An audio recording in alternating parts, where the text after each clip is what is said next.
Welcome to the Pregnancy Help Podcast. This is a special Father's Day episode, so we only have men on board this go around.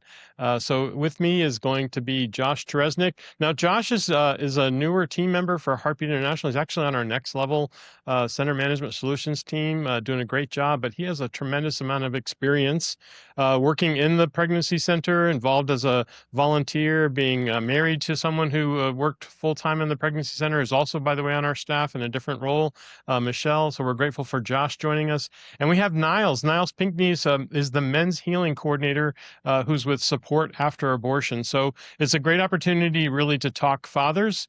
This is one of those areas that in the pregnancy help world doesn't get as much traction as maybe it should. And I know that has actually been changing over time and that more and more people are looking into that. But we want to take a moment this Father's Day special to really talk about dads and talk about some of the hidden issues that we're dealing with. Let me start first with my own experience being involved with an unplanned pregnancy. And my personal experience was one where I got my girlfriend pregnant, and unfortunately, I facilitated that abortion. And so this is something that has been a part of my past. It's something that God utilized for me to really transition from being pro-choice or pro-abortion, I would say, by action, to being a fully committed and convicted pro-life champion. It was a very important moment in my life when I realized my own culpability and also the nature of this issue. So it's something that's touched me personally. I've had that experience. I've understood it. I know that it has deep spiritual roots. But I really want to talk about a couple things. I want to talk about men as they are part of the process of finding out that there is an unplanned pregnancy. Let's start with you, Josh. Let's talk about that moment of encountering those two lines that say she's pregnant. Maybe that's how she relays it. Put us in the shoes of that person that's experiencing that, Josh. So when I first started, I would meet with men at the pregnancy test, and I would see a lot of them were scared. What's running through their brain as they get that, oh, I'm going to be a dad.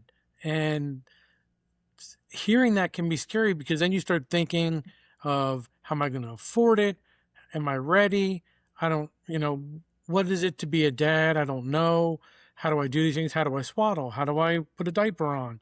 All those things that I don't know, I'm all of a sudden scared about, and I'm trying to think, and it's going through your head at 1,000 miles an hour that, hey, guess what? Now I'm a dad, and now I have a child, and I don't know anything. So how do I do this? And I saw a lot of men in that situation trying to figure out where they fit and how they fit in because they just don't know. I feel like in that moment, the man is supposed to have all the answers, right? That's not what they want to have. They want to be strong in that moment. They want to be in control, have a clear-eyed understanding. But often, you're exactly right. They're just facing that moment with fear and with challenges. And that's one of the reasons why it's important, really, to understand his opportunity in this moment. And as we step into that, Nyles, we look at really see the man struggling in that and struggling what to do and how to really respond. And so there's a posture that kind of the culture tells him to take towards the woman. Can you speak to that? For me, before Father's Day, when my son was born, before my abortion experience, that was something a little bit different about mine. So Father's Day for me was a joyful experience. I'm growing up. I'm a young father. I'm experiencing this with my son. But then that changed after my abortion experience because it became one of those things of, okay, I'm grateful because of my son here. I'm going to celebrate him, my dad, and these things and certain things. But then I don't feel like much of a father because of my abortion experience and the decision that was made. So it was one of those things on the shadows, everyone's smiling, but in the back of my mind, I just can never really sit there and enjoy these moments as much as I really would like to. And I think some men will have those reactions, and some men may not understand why they react in these ways. So sometimes it can come out as anger, or sometimes it can come out as irritability. because men, those are the emotions we're comfortable with expressing a lot of the times, because those are the ones we're taught at a young age, instead of, hey, let's talk about our feelings and emotions and why I'm sad. I don't think my dad has ever once told me, hey, let's talk about why you're sad. Can't even remember him even saying the word sad. So I think that's a lot of things that men are dealing with as well. Overall, our culture really does approach the fathers in a different way. I mean, we can really even see this in the reality of the celebration of Mother's Day versus Father's Day. Like I just did some quick research and learned that we actually spend about $8 billion more on Mother's Day as a nation. This is the 2023 numbers, according to the National Retail Federation. We spent $8 billion more. Um, it's a huge, actually, it's $18 billion more. It's a huge disparity on how we focus. There are 40 million fewer Father's Day cards are sold each year than Mother's Day. And it's like, okay, so we sometimes are kind of setting the father aside and partly because he's not really encouraged to convey what he's thinking. He's not, and sometimes he's not able to, like you said, Niles, he's not able to convey what he's thinking because he is in that place of trying to wrestle with these things that he's feeling.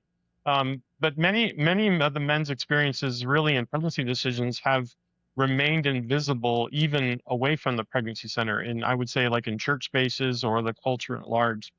Josh, from a pastoral perspective, you've seen this outside the pregnancy center as well. Yeah, as a pastor, it's one of those areas that a lot of pastors never touch on in the church. They never talk about certain things, and abortion and men really hardly ever come up. And that is a shame. And it's something where we don't give the tools to young men how to process things correctly in their life, and so they feel lost and they drift away because they feel like no one else has ever dealt with it. So we did do some things in our church, and there were some other churches that were doing some programs, but it was really hard to find anything consistent for young men to learn how to deal with their emotions and how to deal with especially feeling alone and isolated after an abortion decision.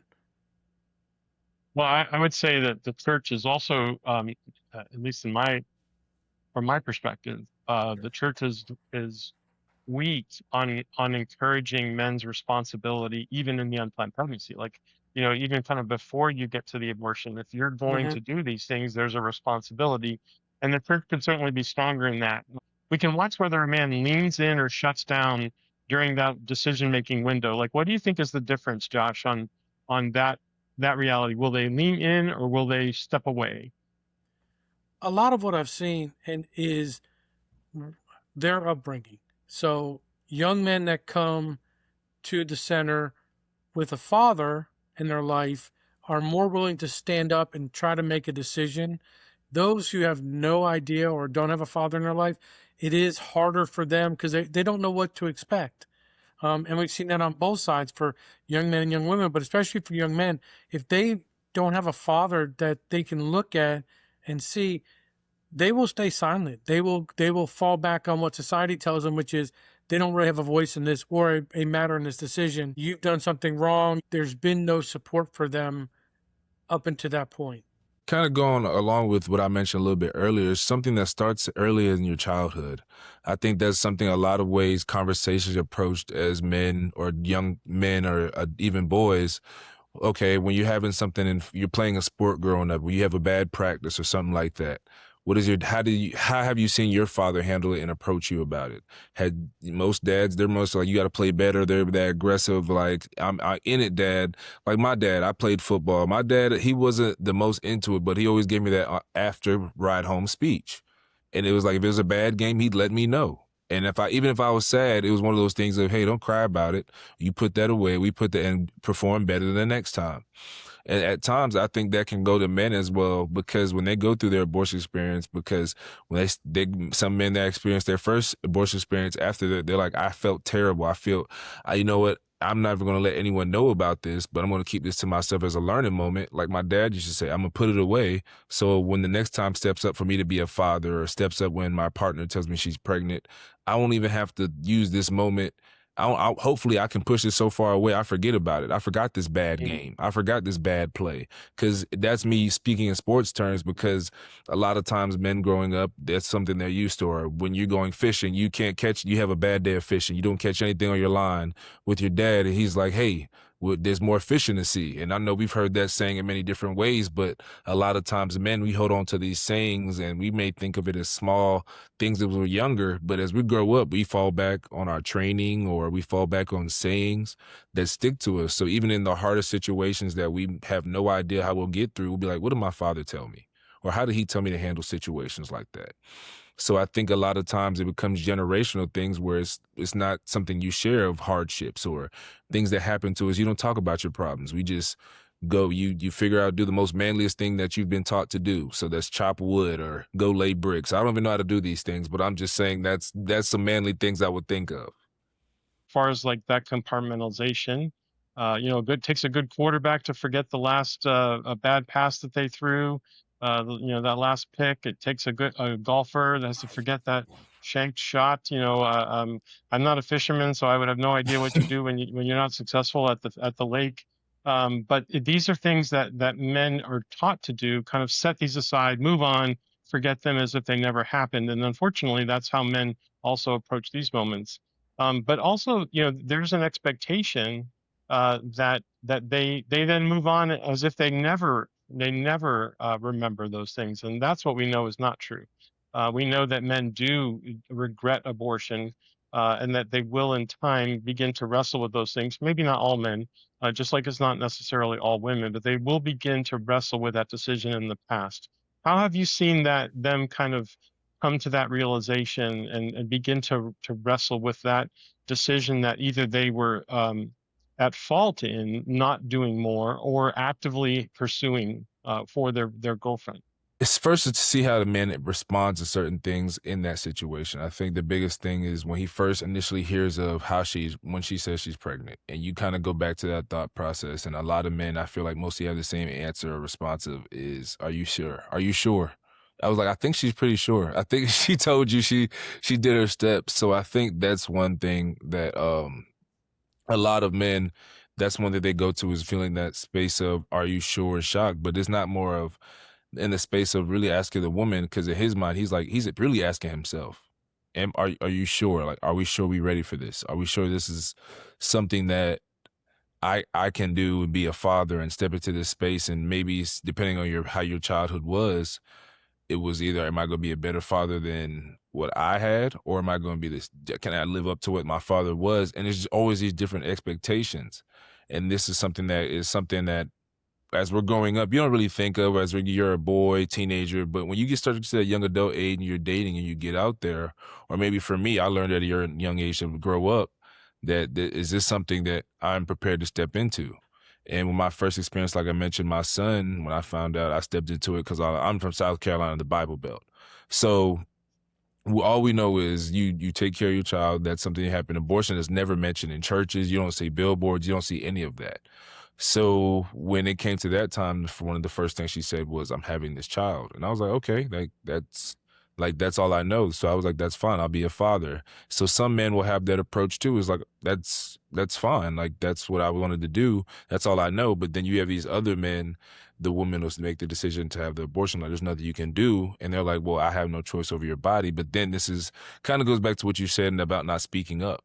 And that was the opportunity to be there, to be the protector. And that's something I consistently say to myself before you even told that story today of, I felt like I wasn't the provider or protector that I should have been when that decision was made.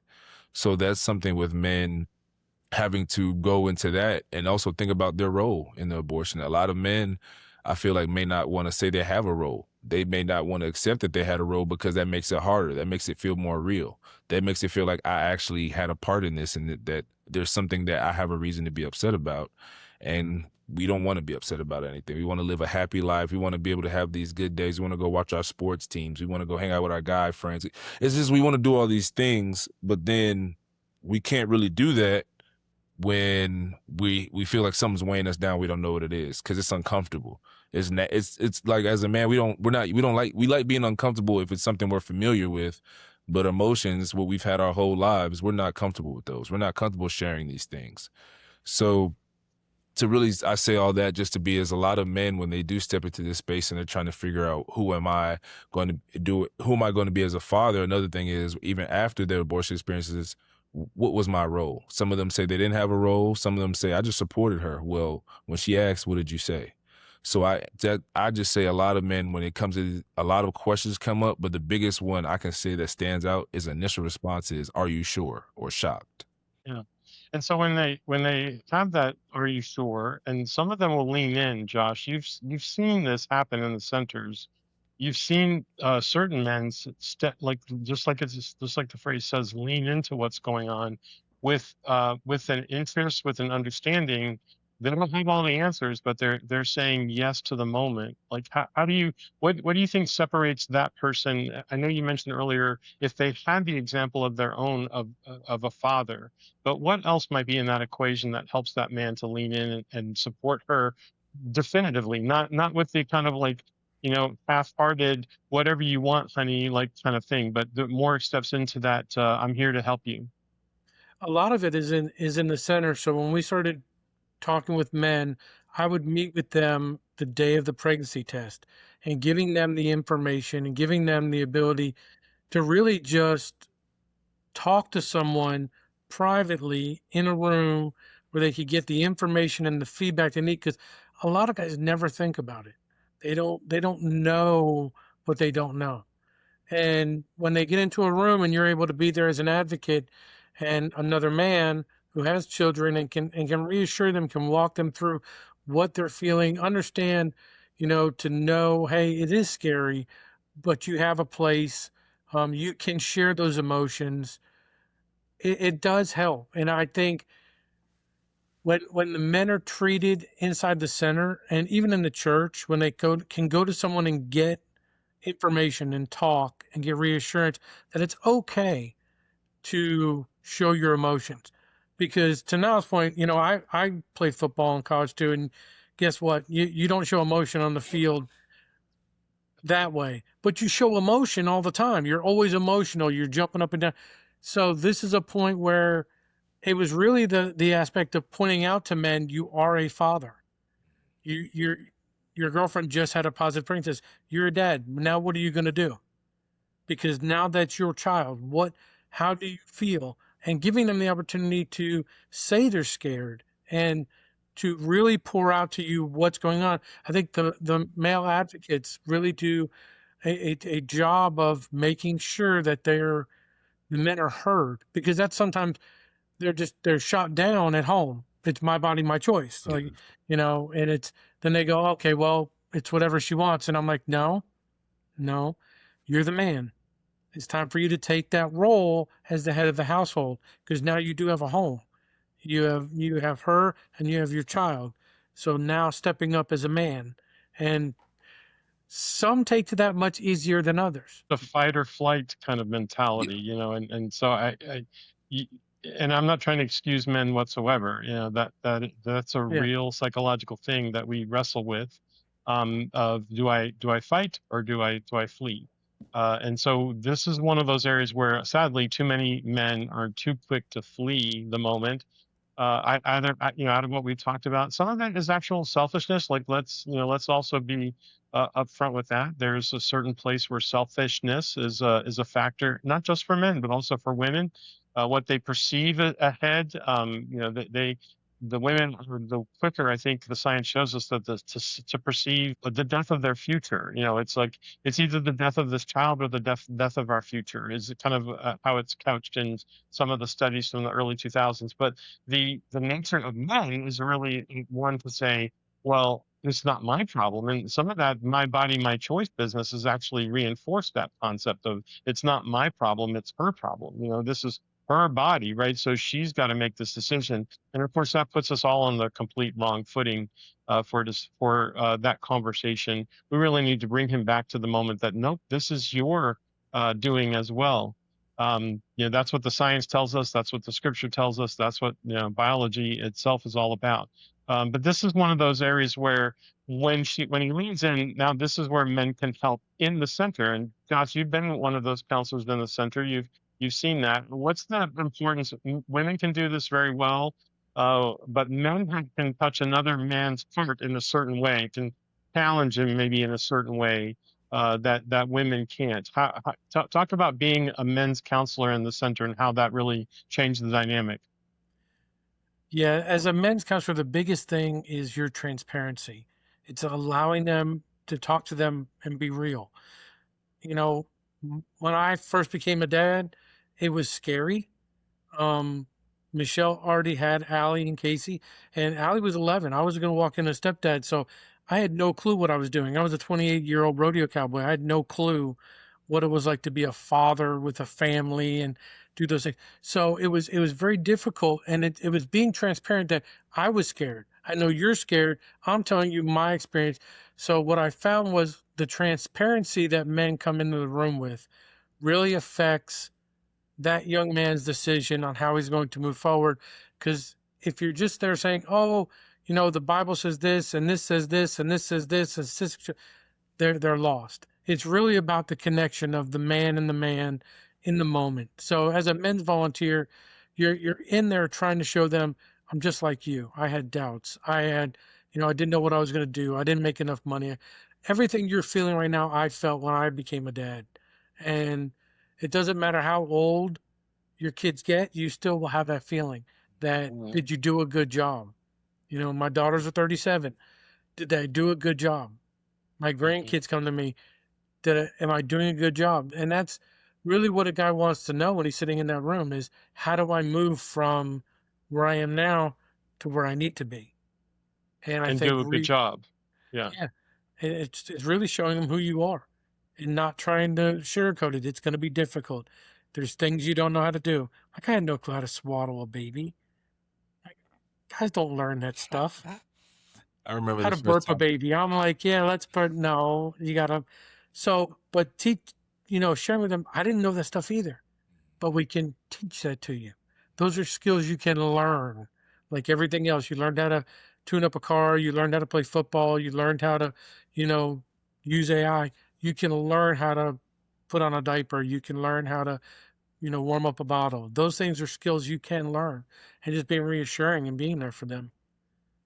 Excellent. Niles, was that your experience too when you first had your child? Oh, so yes, but I was gonna say I remember my first time had my son. And it was kind of like I was spending time with him, and he was like gave him to me, and I was just like I don't know how to hold him. I started holding him like a football. I was like, or I was like 10-2 like a car. I was like, how do you do this? Because then they were like, be careful with his head. They're like, it's still kind of soft. I was like, what do you mean soft? Is that normal? His first night, I actually stayed with him through the night after he was born. I actually stayed like me with she was my partner at the time, but that first night I stayed with him, and I think the whole night I was just scared. I was like scared to touch him and hold him. I was acting like he was made of a stick of dynamite. And then now that he's older, I think about those moments. It's like now I feel like he's indestructible now. I feel like he just does whatever he wants, throws himself around the room. And it's like those moments kind of just made me think, like, I remember when I first had you, I didn't know what to do or like how to even, like, I was just thinking about everything down the line. Like, if I can't even hold him, how am I supposed to change a diaper or give him a bath? And I feel like some men also deal with those thoughts as well, and just they start panicking before they even get to give themselves a chance to learn. That's a good word, Miles. That there really is a panic, no matter what they're showing on their faces. There's that bit of scared, as Josh said earlier, which really is a panic of sorts of not really knowing what to do next, and that doesn't help the man step up and lean in like we want him to. So that's one of the reasons why it's good to be there in that moment, invite them into that conversation as it's appropriate. But let's talk now. Let's talk about the men on the other side of this equation that have said that didn't lean in, that went through that abortion decision. When do you see that really that healing begin to take hold? Like, what is the evidence of when it starts to be real and kind of heart reality versus kind of head reality? So I think the part of it is where it becomes real is just certain triggers that may be more apparent. So I think for those men that after their experience, they realize that before they start their healing journey and they've been maybe 5 or 10 years down the line, so Father's Day may have been very hard for them. or maybe being Christmas may be something difficult because sometimes when you were a child, you had these holidays or there's a lot of kids around your family in Christmas.